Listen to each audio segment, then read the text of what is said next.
This is the story of a boy who one day wandered off into the woods.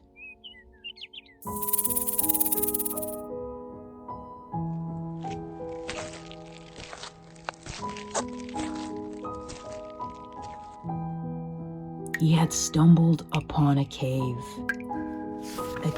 that called to him.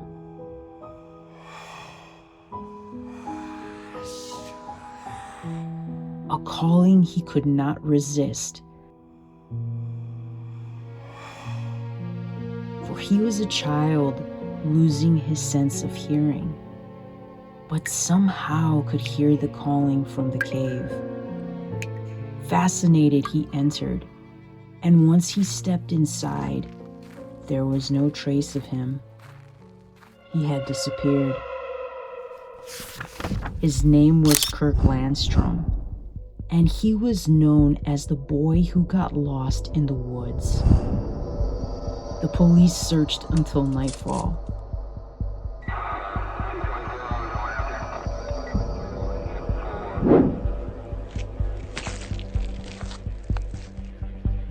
His father was beginning to lose hope, but his mother wouldn't give up.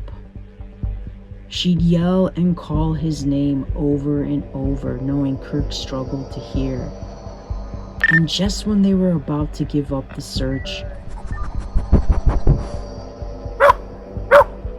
the police dog led the team to an unknown cave.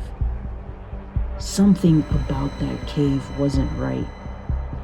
The dog could sense it. But Kirk's mother didn't care, and she was the first to enter. And into the darkness she went, yelling for her son. "Kirk! Kirk! Kirk!" The search team lit the cave with their flashlights. And among the rocks, they had finally found Kirk.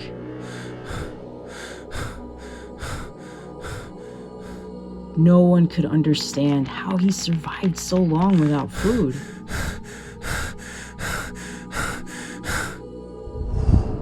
Kirk claimed to his parents he spent his time in the cave with something that wasn't human. Something half man, half beast, that could stop him from losing his sense of hearing.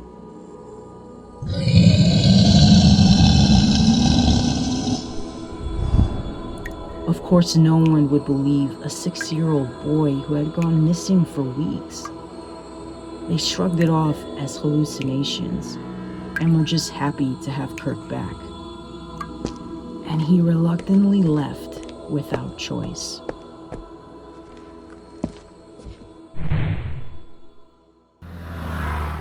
As an adult, Kirk left home and enrolled in Gotham State University.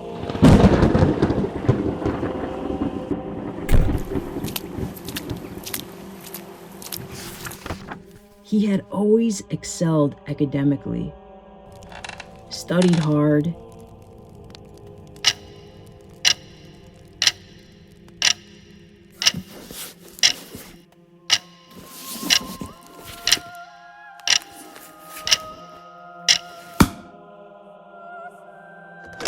It was another day in class.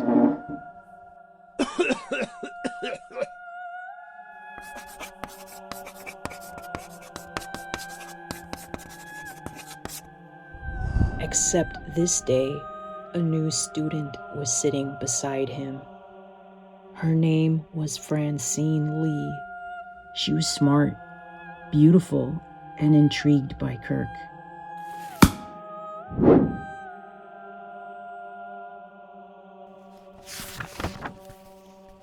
He opened up to her about his fascination for bats and their acute sense of hearing. He believed he could make a medical breakthrough with bats.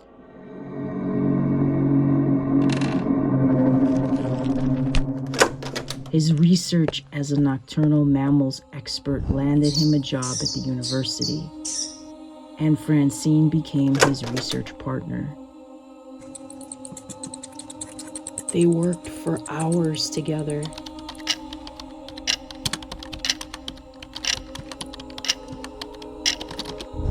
They fell in love and moved in together.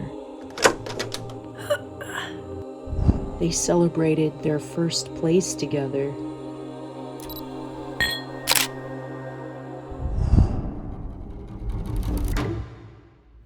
His love for Francine motivated him to work harder, developing a serum extracted from the glands of bats.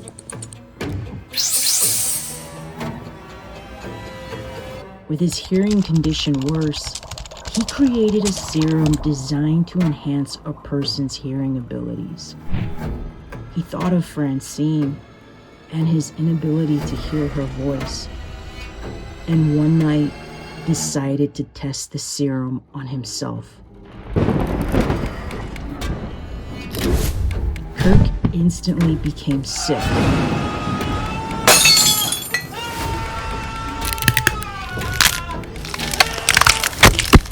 His body began to change.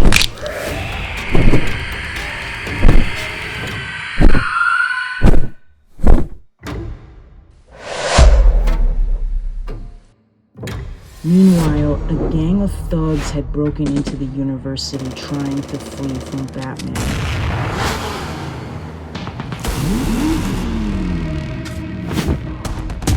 Langstrom, with his new acute sense of hearing, could sense the break-in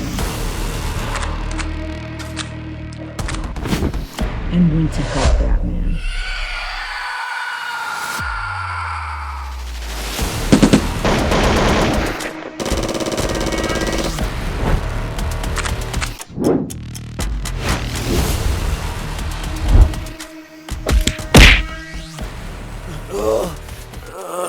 Once the criminals were taken down, Batman wanted to thank the stranger, whom he thought was in a costume. But he had mistaken Kirk's mutated appearance as a disguise.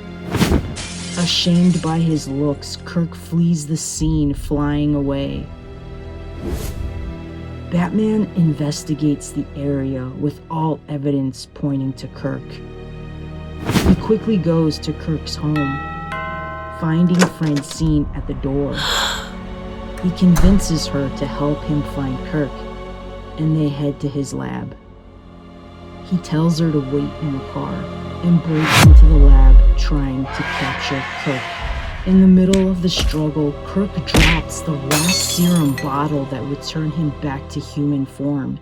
Horrified by the idea of being trapped inside a man-bat-like body, he began to attack Batman, when suddenly, Francine opens the door and turns on the light, causing Kirk unbearable pain. She screams at the sight of Kirk as a monster, causing Kirk to flee out the window and into the night as Man-Bat.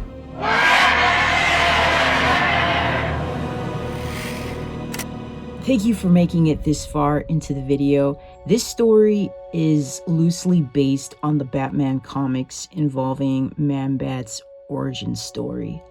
He's one of those villains that hasn't gotten as much attention as other bad guys like the Joker. I really wanted to capture the important parts of his story in Lego and thought the two most important locations when it came to his origin was his time in the cave and Gotham University. I learned a lot of new building techniques in the process of making this MOC and really experimented for the first time using Lego netting.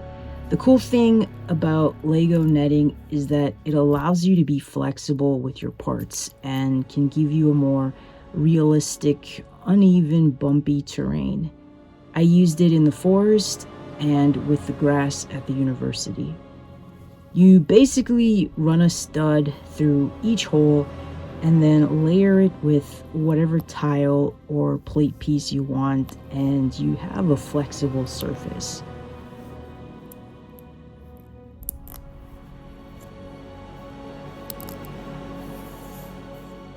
Another technique I used for the cave and library floor was create a border and placed a bunch of slope pieces inside to create this cracked look on the floor, or something more marble looking.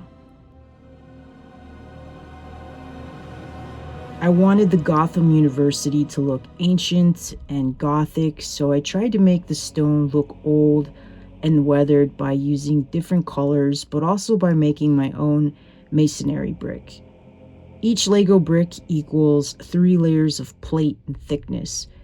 An easy way to add details to your wall if you don't have much masonry brick is to take a plate and some studs and combine them in 3 layers.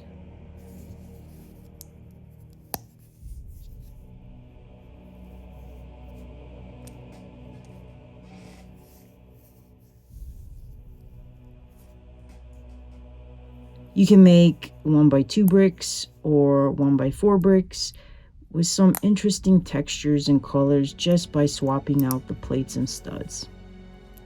I hope some of these tips were useful to you and maybe inspire you to build something cool. If you'd like to see more of my MOCs, be sure to subscribe. These builds do take a while to make and film, but my plans are to make my next video on Poison Ivy's origin story. So if you'd like to see that, be sure to subscribe. I do enjoy this hobby, and with how expensive Lego has gotten, I mainly stick to just building MOCs and using my pieces. Thanks again for watching, and I'll see you in the next one.